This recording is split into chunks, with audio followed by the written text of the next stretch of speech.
That's got to go. It's got to go in the bin. As in literally in the moment. Toxic. I can see your bum from here, mate.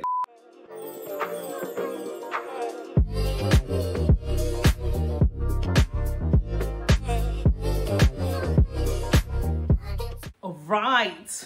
What's up, gang? Welcome back to my channel. It's your girl, Miss Midnight. This video, as you can see from the title, is about 5 key red flags, key issues, or key traits of something which is a toxic friendship or toxic relationship. I'm doing this video because you guys really like the narcissist.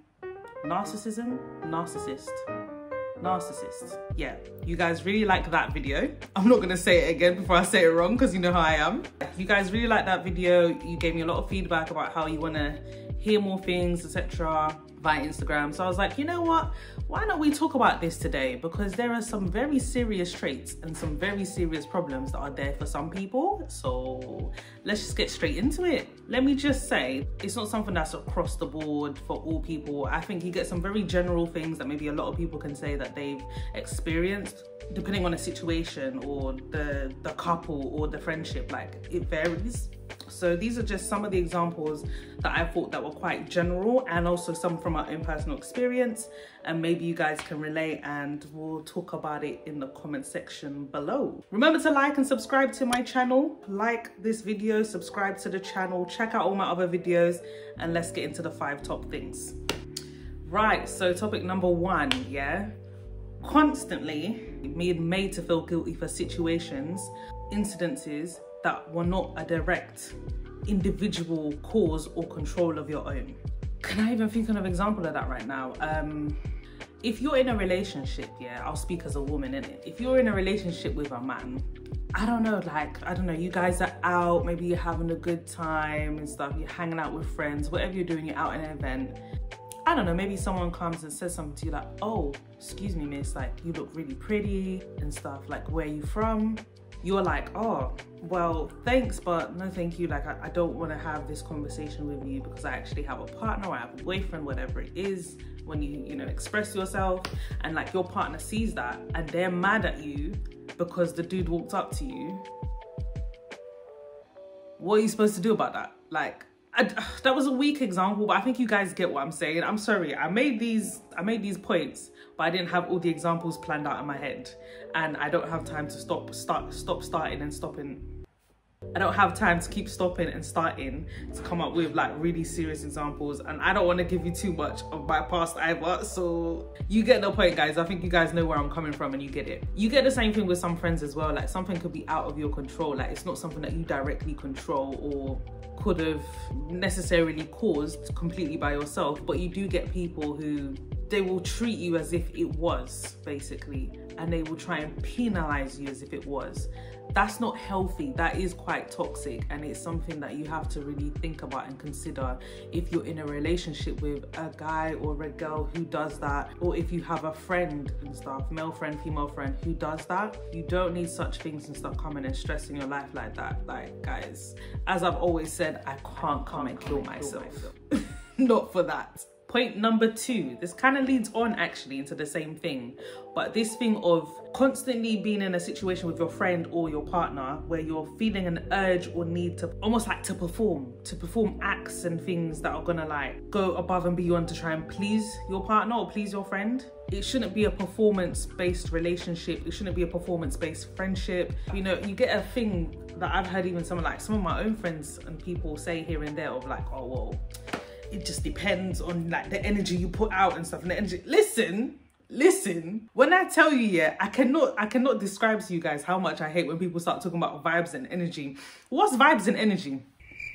Someone give me a clear-cut, straightforward 2-sentence definition of what vibes and energy is, please. Because all I'm seeing a lot of the time when people try and explain themselves when they say vibes and energy and they give scenarios or examples as to what it is, yeah, all I'm seeing is you're substituting the word vibes or feeling, or you're substituting the word vibes and energy for bloody feelings.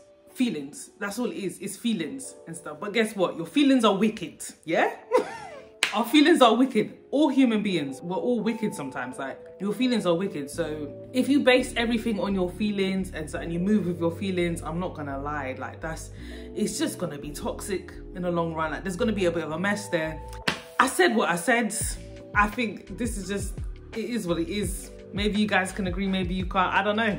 Point number 3, if your friend, they all tie up into each other, to be honest. If your friend or partner always calls you names or has some sort of bad, terrible thing to bring up about your past, or something to do with your character, or just something, or an event that happened way back, and they always do this, or they always start saying these things or calling you names or doing these things when they're upset or when they're angry with you or when you've had an argument or whatever's happened. Now, the thing about us, all of us as human beings, as humankind, is that we're not perfect, and every single person in your life at some point or another is going to upset you, whether big or little.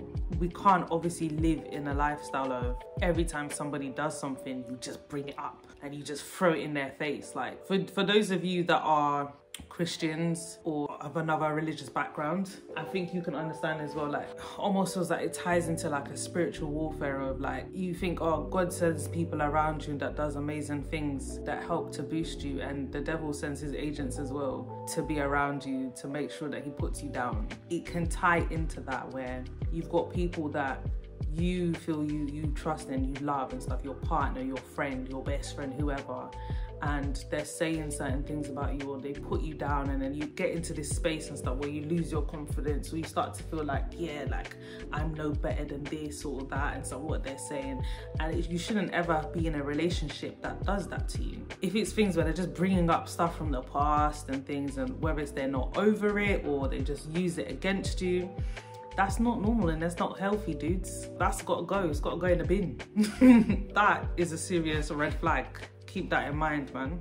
It could be something as simple as like it could be with a friend, and I don't know, maybe you guys had a falling out about something that you did. Your friend was like, you know what, let's just continue with friends, never mind. And then half a year later or a year later, they bring up like, oh, well, would you remember the time when you were doing this and da-da-da-da-da? And so, and when you said that, no, emotional blackmail, like, it's not fair, it's not right, and no one should be treated like that. Even though we all do make mistakes and stuff, we should obviously learn from our mistakes, own up to our mistakes and learn from them, but it's not to be used against us in the future. So if you're in a situation like that, you've got to think about whether you really want to be there or not, and continue to be suppressed by those things. Number 4, yeah, and this links in with that kind of performance thing that we're talking about, like, you know, only when you do certain things or you say certain stuff that they treat you a certain way, yeah?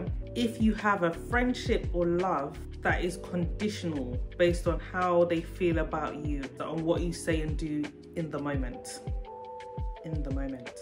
as in literally in the moment, stuff like that, yeah, I'm sorry, that's X'd. You will find that obviously there are moments in life, especially like with a partner, you will find that there's so many moments in life that are so vigorously challenging and stuff, whether it is dealing with pain, loss, grief, financial turmoil. Like, you don't know what's necessarily going to come your way one day, especially depending where you are in the world, what is happening around you. Who knows what is going to happen tomorrow? Like, a lot of the time, there's a lot of us that live very, very privileged lives and we don't even realize it. Like, a lot of us go to sleep without the concern about waking up tomorrow. That is a very big privilege.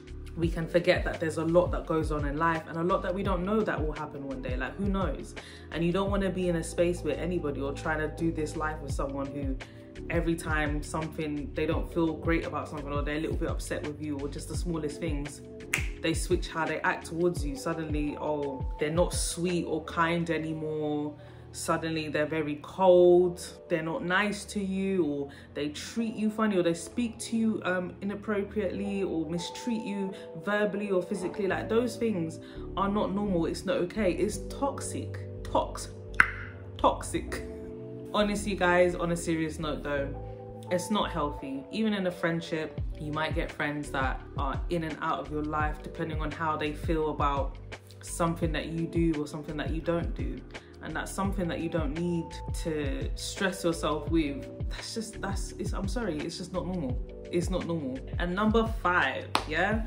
Number 5, tying it all together really, is if you have a friend or have a partner, so girlfriend or boyfriend, who really pressures you to fulfill this role or position in whatever story they're creating for themselves.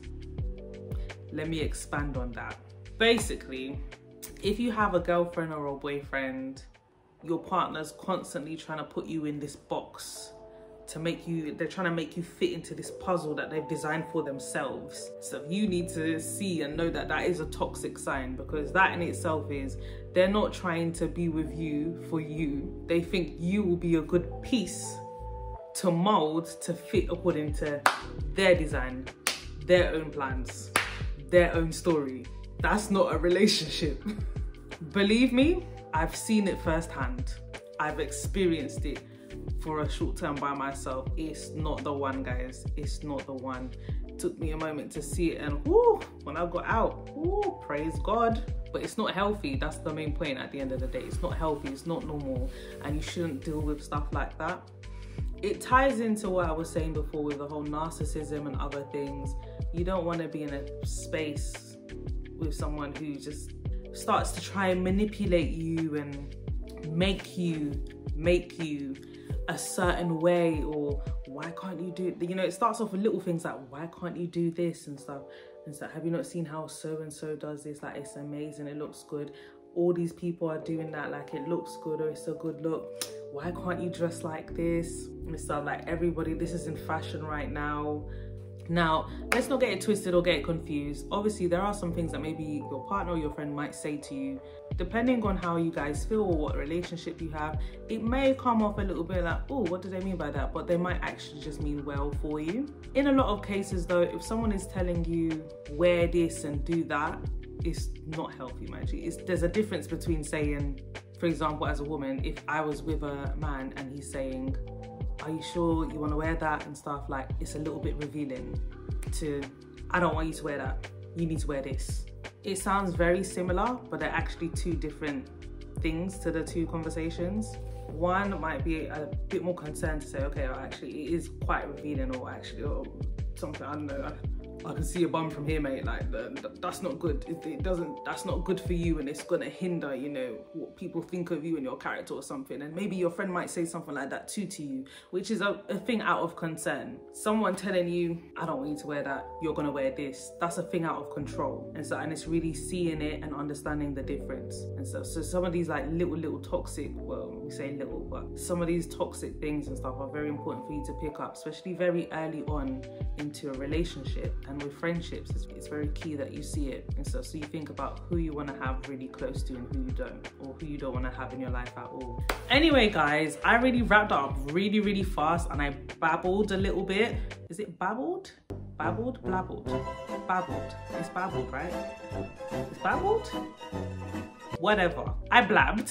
I'm gonna wrap it up here anyway. It's just a short one, but let me know what you guys think. Let me know if you've had any experiences in relation to the points that were given, and let me know if you want to hear more topics around stuff like this. If you haven't checked out my what I've learned from a narcissist video, go and check it out on my channel, have a watch. Let me know what other topics like this you want to hear about and you want to discuss, and we will come back to this. Anyway, have a good day, guys. Bye.